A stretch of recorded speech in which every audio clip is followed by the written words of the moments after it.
I wake up to my phone buzzing like crazy, and I see they're tagging me on a Lil Tjay post. I'm like, no way, bro, don't tell me. I mean, making $350 in a day as a 14-year-old was like insane. Today I'm talking with Diego Torres, who's got placements with Lil Tjay, Soulja Boy, Jay Fizzle, and many others. In this video, he teaches us his formula for blowing up a type beat channel, how he makes hits, and breaks down his production on the song Took a While by Lil Tjay. Let's go. How's it going? I'm here with the bro Diego. How's it going, bro? What up? What up? Yo, very excited to talk with you today. We were talking a little bit over DMs. As I was saying a little bit before we started talking, I'm a huge fan of your channel, both your type beats and your producer content channel. So I'm really excited to speak with you today and try to soak up all the sauce that you got. Let's do it. What got you into making beats to begin with? I got into it when I was like 12, just on my phone, like GarageBand. I'm a nerd in a way. Like, I love all like nerdy shit. I like technical shit. So music production just seemed really cool to me because I could like be nerdy, but like also create stuff. I got into it when a friend introduced me. I didn't really take it seriously though until 2020. Once quarantine started and I was going into high school, that's when I really got serious into it. What was it like in the beginning, like in terms of beat sales and stuff like that? Yeah, so I got 2 sales the same day on my birthday. I remember that. And I was like, it was two $50 leases, and I was like, $100, like $100 to a 14-year-old. I was so hyped, especially when like you make it yourself, like you earn that money. It's a whole different feeling. Eventually, sales just kind of like got more consistent, especially 2020 with like stimulus checks. Everyone was buying beats. Eventually though, once I made like $400 in a month, I think it was August, I sold like a $350 exclusive. I mean, making $350 in a day as a 14-year-old was like insane. And that's when I knew like maybe there's something here. That's awesome, bro. And then so walk me through it. So that's like 2020. When did you then go full time making music, and what did that feel like? I never talk about this, but I loved playing Fortnite like any 14-year-old kid. But eventually like something switched in my head around like 2021, like April, because that's when we first went back to school for the last like 2 months of my freshman year. That's when I originally started my first Memphis type beat channel where I was doing key glock beats and stuff like that. Something changed in my head where I was like, maybe I should just stop playing video games, cut out all this other shit, and like I want to see what would happen if I really tried, if I really studied the game. That whole summer I did not go outside. I literally would just look at what the top people are doing. I took it so seriously, like it was an addiction almost. It was an obsession, really. And that's when I knew like I might actually do this. Like I might actually make it at this. So I was just taking a look. You're dropping beats every day on YouTube. That's hard. Were you always doing that? What's your philosophy behind dropping beats every day? And can you just, share some of the YouTube sauce? Well, it's funny you say that because I actually haven't looked at my type beat channel in probably a month because I have a team. I have someone that takes the beat, puts it on BeatStars for me. I train them up, puts it on YouTube for me. I also have someone that I work very close with that makes a majority of the beats for that type beat channel now, because I wanted to full focus my content stuff and really grow my brand, because then it'd be easier to like just get more involved in the industry. And I still make beats for the channel, of course. I still produce replacements, all that, but I wanted to take a lot of the workload off. Yeah, but as far as producing every day, it wasn't that much of a challenge for me because I liked it so much. I would wake up so excited to just like get to it. How does that work when you're training someone up to do this? This is actually why I changed my producer name in a way to my full name, because I wanted to make Control Beats its own business. Because bro, even at school people would be like, hey, Control, sauce it up. It's cool, but like honestly, I'm a businessman at the end of the day. I would never want to do business outside the music industry, but I knew if I wanted to like really take things to the next level, I had to do this. We all have the same 24 hours in a day. It's really about like what you can do with those hours. I remember, I think, watching the video with Heat, and you were talking about kind of your philosophy, but for people who haven't seen that, can you share your philosophy around how often to post, how to do your SEO, how to do your tags? Like, what's your thought process behind all that? Like I do have a formula, and it's not really a secret because anyone could just look at my channel and they'll see it, but I didn't figure out my formula until I was getting 50,000 views a day. let me kind of go back a little bit because this will make more sense. So I start freshman year. Eventually after 3 months it blows up ridiculously. I made like $3,000 off AdSense alone in that month. I had just turned 15, I think, but then YouTube banned my AdSense account because I was too young. I was like, it's whatever. I made 2 more channels. I made a Nardo Wick type beat channel, blew up crazy. I made a Lil Baby type beat channel, blew up crazy. Have my most best selling beat off of that channel. This was me kind of learning like what works and studying believing that like, oh, if you stick to one thing really well, you'll blow up every time. I eventually made my main channel beginning of 2022, and I ended up blowing up way more channels, like just for fun, like for YouTube videos or whatever. And it wasn't until going into 2023 that I realized, wait a minute, YouTube's kind of pushing watch time, especially. And so I was like, what if I made my intro so good that it could kind of manipulate the algorithm, make them stay past that 30-second mark every time? And that's when I realized, you know, I started doing that, and all of a sudden, whoa,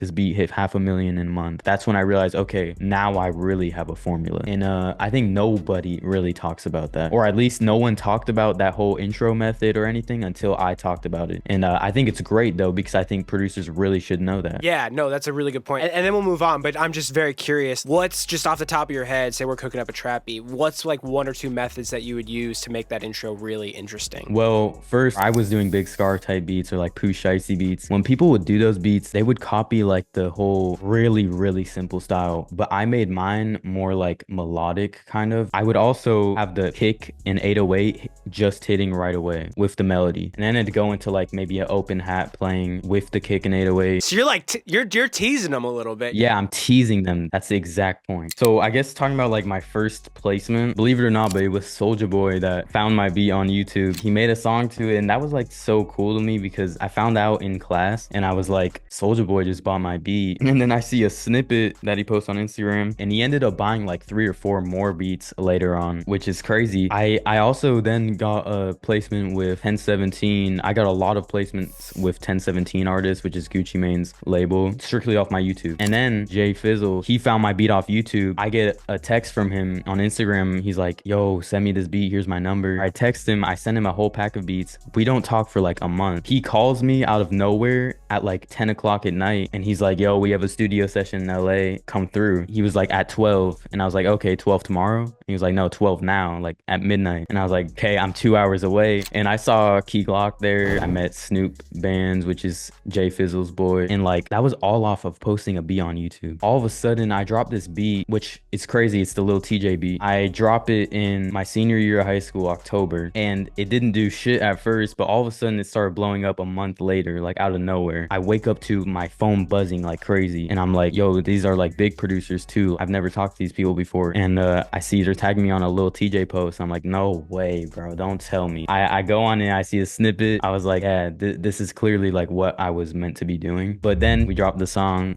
in July or August, and it's history. So you produced Took a While by TJ. Can we break it down? Yeah, let's do it. All right, so this is basically how I made the Lil Tjay Took a While song. So this is a whole FLP. I'm the only one that produced it. Shout out Try Freeze. I used his 808 from his drum kit. Yeah, let's just begin. So here is the melody. It's just a simple piano melody, and that's usually how I keep my stuff regardless. Let's give it a listen.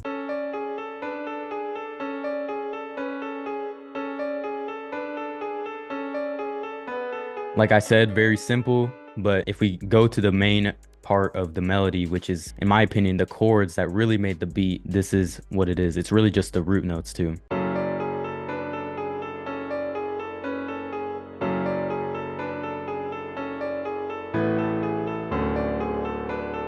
So that really made the beat feel complete. And next part I added was the 808, which usually in my 808s, I keep it very simple. But at the end, I think what really made the beat stand out is I added this roll, which we're about to hear.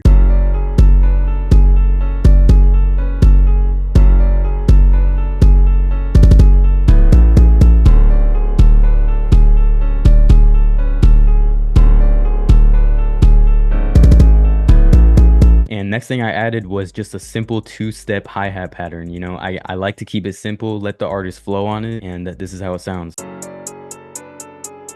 Like I said, you don't need to do too much, just leave it simple. Then I added this triangle, which is kind of a signature sound of mine. I add it in every single beat. And I do this just to simply get your head going like this. That's literally why I added it. But then, of course, I added the strings, which really made the beat, like, this is when I knew I might genuinely have a hit.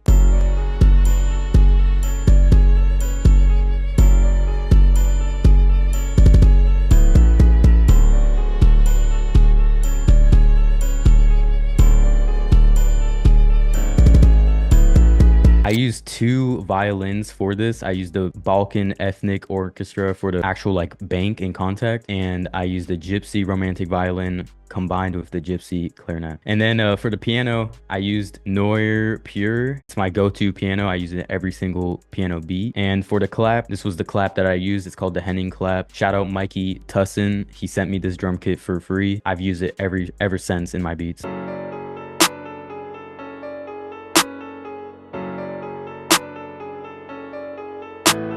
So altogether, this is how the beat sounds.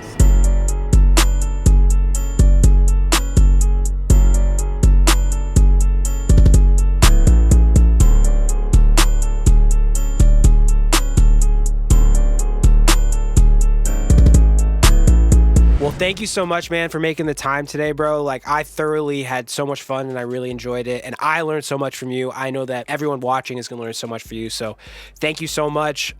Is there anywhere that you want to point people to check you out? Honestly, just look up Diego Torres or check out my YouTube, maybe in the description or something. And yeah, you can just learn everything I know, really. Well, I'll put that down there. Anyways, thank you so much, bro. And hope you have a great rest of your day. Thank you. You too.